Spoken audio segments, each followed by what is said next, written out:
दोस्तों, हमारे वैज्ञानिक लगातार ब्रह्मांड में दूसरे ग्रहण की खोज कर रहे हैं। जहां पृथ्वी जैसे ही जीवन हो, वहीं लगातार ऐसी खबरें वायरल होती रहती हैं कि हम इंसानों के अलावा एलियन बेस ब्रह्मांड में कहानी पर रह रहे हैं। और वैज्ञानिक इसी सवाल के जवाब की खोज में बीते दशकों से लगे हुए हैं। लेकिन क्या वो एलियन को ढूंढने में कामयाब हो पाएंगे? और प्रसिद्ध दूर कहानी जीवन है। तो आज की वीडियो में हम आपको इन्हीं सवालों के जवाब देने वाले हैं। यदि इस ब्रह्मांड में कहानी पर एलियन है, तो आखिर कहां पर है, कैसे उठा था? ये सवाल की एलियन होते हैं। 2000 साल से पहले जब अंतरिक्ष यह की कल्पना भी नहीं की थी, तब लुसियाना नाम के दीवाने लेखक ने पृथ्वी से दूर जीवन जिक्र किया था। उन्होंने इस किताब में कुछ यात्रियों की कहानी लिखी थी। बवंडर में फंसकर चंद तक पहुंच गए और इस सफ़र उन्होंने साथ दोनों में किया था। और आज रॉकेट से चंद तक जान में इसका आधा समय लगता है। किताब में आगे लिखा है कि वहाँ चंद के राजा सूर्य के सम्राट के बीच युद्ध चल रहा था और उनकी सेना भी काफ़ी अजीब तरह की दिखाई दे रही थी। यानी हम इंसानों जैसे तो बिल्कुल भी नहीं थे वहाँ पर। सूर्य की सी और चंद्र की सी आपस में लड़ रही थी। चंद पर पंख वाले घोड़े थे, जोड़ सकते थे, और लोग भी काफ़ी अजीब तरह के थे। इन्हें एलियन ही मान सकते हैं। इस घटना के 800 साल बाद 10वीं साड़ी में जापान के अंदर एक और कहानी सामने आई थी। इसमें जिक्र मिलता है कि व्यक्ति जो बस काट रहा था और उसे एक दिन बस काटते समय उसके अंदर रोशनी दिखाई दी। जब उसने बस में अंदर दिखा तो एक नन्ही बच्ची थी आदमियों से। बच्ची को घर ले यारों से पलकर उसने बड़ा किया और लड़की ने बताया था कि वो चंद से है। अब ये बात भी सच है दोस्तों कि चंद के बड़े में बहुत समय तक लिखा गया है। इसकी वजह यह भी हो शक्ति की चंद हमारी पृथ्वी से साफ दिखाई देता है, जो कि शुक्र और मंगल है, दिखाई नहीं देते हैं। इसके बावजूद है मंगल के बड़े में भी अब हम काफ़ी कुछ जान गए हैं। 1870 के दशक में एक इटली मूल वैज्ञानिक ने टेलीस्कोप से मंगल ग्रह को देखा था।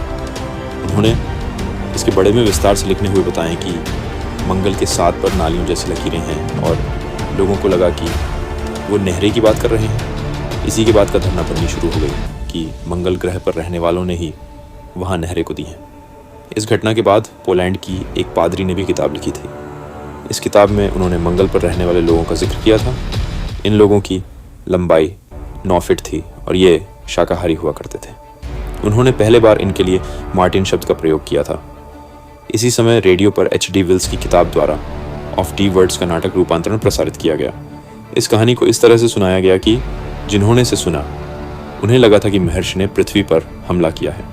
दूसरे ग्रह पर जीवन की खोज में इंसान ने क्या क्या किया है। 1960 के दशक में एक युवा वैज्ञानिक फ्रेंड ट्रैक ने कहा था कि एक सौर मंडल से दूसरे सौर मंडल तक सिग्नल भेजने के लिए विश्व युद्ध के दौरान विकसित करने के लिए रेडियो तकनीक का प्रयोग किया जा सकता है। और ऐसा हो भी सकता है कि एलियन भी कुछ सही कर रहे हो। ऐसे में उनके अस्तित्व को खोजना के लिए हमें उनके सिग्नल को पकड़ना है। ये फिर हम एक ऐसा सिग्नल उन तक पहुंचाना है जो उनकी पकड़ में असके स्वास्तिक, जो कि एक वरिष्ठ खगोल वैज्ञानिक है, पवित्र 4 सालों से ऐसे ही एलियन के सिग्नल को सुनने की कोशिश कर रहे हैं। उन्होंने रेडियो एंटीना का मुंह नज़दीकी तारों की तरफ मोड़ दिया था, क्योंकि उनकी कोशिश ये थी कि अगर एलियन वाकई में सिग्नल भेज रहे हैं तो उसे पढ़ा जा सके। वो 2 तारों पर नज़र रखे हुए थे। दिलचस्प बात यह थी कि दोस्तों की एक तारे सोनी सिग्नल नहीं मिला, लेकिन दूसरे सुन कुछ आवाज़ें सुने दी थी। उन्हें लगा उन्होंने एलियन को ढूंढ लिया है। हालांकि ये सी का कोई विमान भी हो सकता था। 1980 के दशक में अमेरिकी सरकार ने आलीशान की खोज को सिटी इंस्टीट्यूट को आर्थिक मदद देना शुरू कर दिया था। रेडियो तरंग आसानी से जा सकती है और प्रसिद्ध रेडियो रिसीवर पर जो आवाज़ सुना चाहते थे वो कुछ अजीब थी। और ये अल में किसी एलियन का सिग्नल नहीं थी, बल्कि इसे इतने सिमुलेशन से तैयार किया था ताकि समझा जा सके कि वो क्या तलाश कर रहे हैं। लेकिन उसके लिए उन्होंने लाखों रेडियो फ्रीक्वेंसी को देखना था। फिर उन्हें कैसे पता चला कि आखिर पहले किस देखना है, ये बड़ी समस्या थी।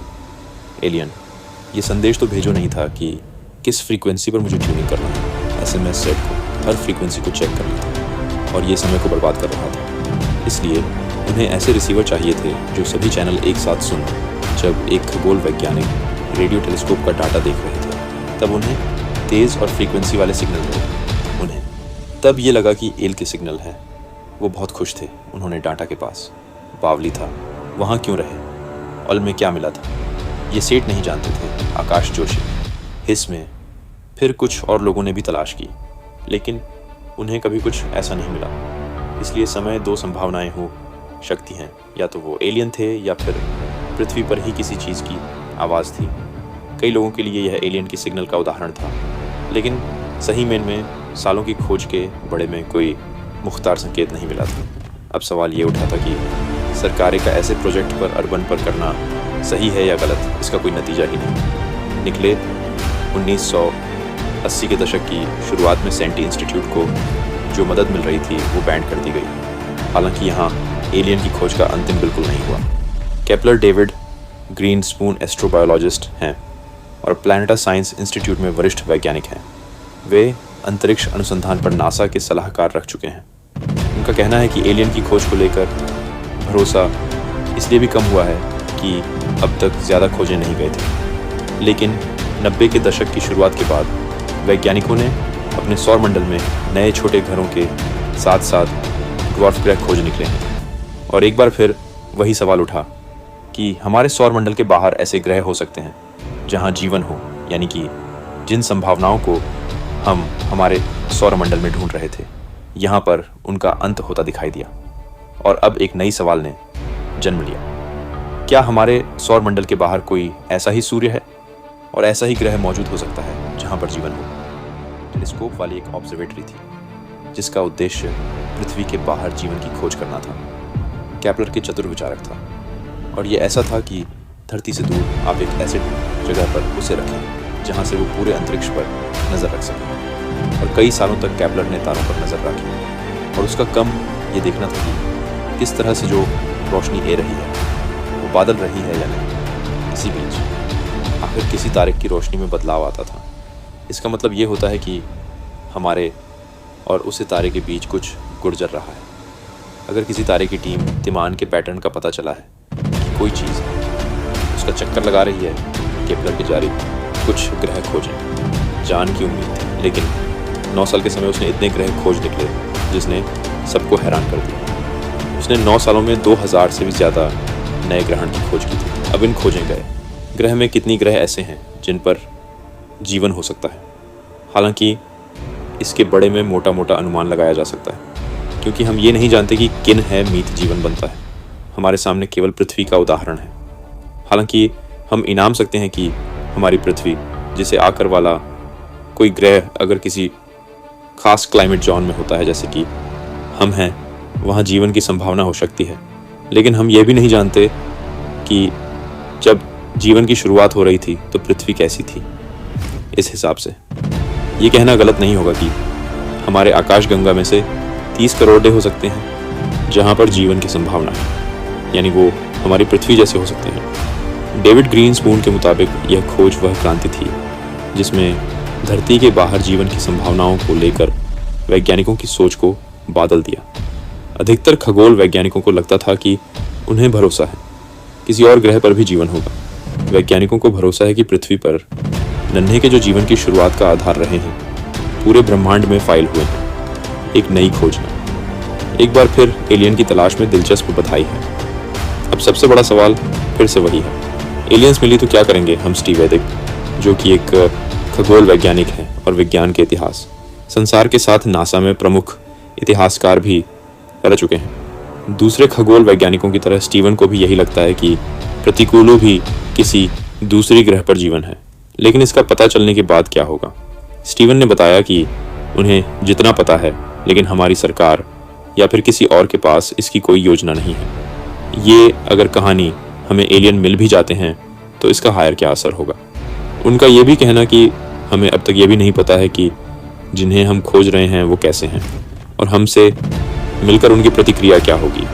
अगर वो हमसे ज़्यादा ताकतवर हुए तो हो सकता है कि वो हमें कोरोनाइज से कर लेने, और हो सकता है कि वो हमसे कमज़ोर हुए या फिर एक अलग ही फॉर्म में वहाँ पर जीवन चल रहा होगा। तो शायद इंसान उन पर हुकूमत करने की कोशिश करेगा। हमें मारकर नहीं चल सकते के लिए अच्छे होंगे।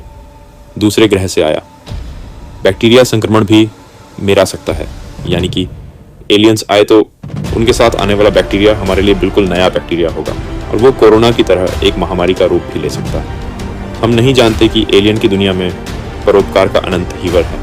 क्या वह हमें देखकर खुश होंगे? यहाँ पर उन्हें दया आएगी। लेकिन कैसा हो सकता है कि जिन एलियन को हम खोज रहे हैं वो भी हमें ढूंढने में लगे हो और हमसे मिलने प्रति ये जाए? इससे बड़ा सवाल तो ये दोस्तों, अगर एलियन हमें मिल भी जाएं तो मुझे बातचीत कैसे करेंगे? फिल्म अराइवल में इस बात को बेहतर तरीके से दिखाया गया है, जिसमें एलियन इंसानों से बात करने की कोशिश करते हैं। आपको एक ऐसी भाषा चाहिए जिसको लेकर पूरे ब्रह्मांड में हर चीज़ को समझे जा सके, यानी एक ब्रह्मांड भी एक भाषा चाहिए। कुछ लोगों को यह लगता है कि मठ इसका जवाब हो, शक्ति है, लेकिन इसे लेकर भी कई तरह की थ्योरीज हैं।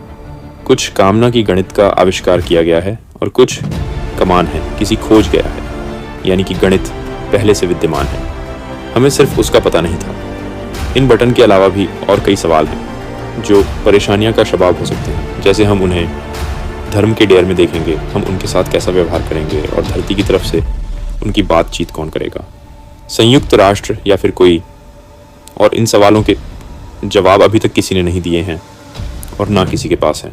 स्टेफी का कहना है कि हमारे पास कोई योजना होनी चाहिए, ये हमने जानते कि क्या करना चाहिए, लेकिन इसके बड़े में पहले से सोचा जाए तो ज़्यादा बेहतर होगा। फिलहाल हम अपने में सवाल पर आते हैं, क्या वाकई में एलियन है? ये बात तो हम सभी जानते होंगे दोस्तों कि दूसरे ग्रह पर अभी तक हमें जीवन को लेकर कोई ठोस सबूत नहीं मिले। दर्शकों की खोज करने के बावजूद हमें वहीं पर खड़े हैं जहाँ से चले थे। लेकिन हाँ, इस बीच हमने कुछ उन ग्रहण के ऊपर रिसर्च की है जहाँ पर हम जीवन मांग कर चल रहे थे, लेकिन सकता है किसी दूसरे ग्रह पर भी जीवन हो और हमारे जैसा ही हो।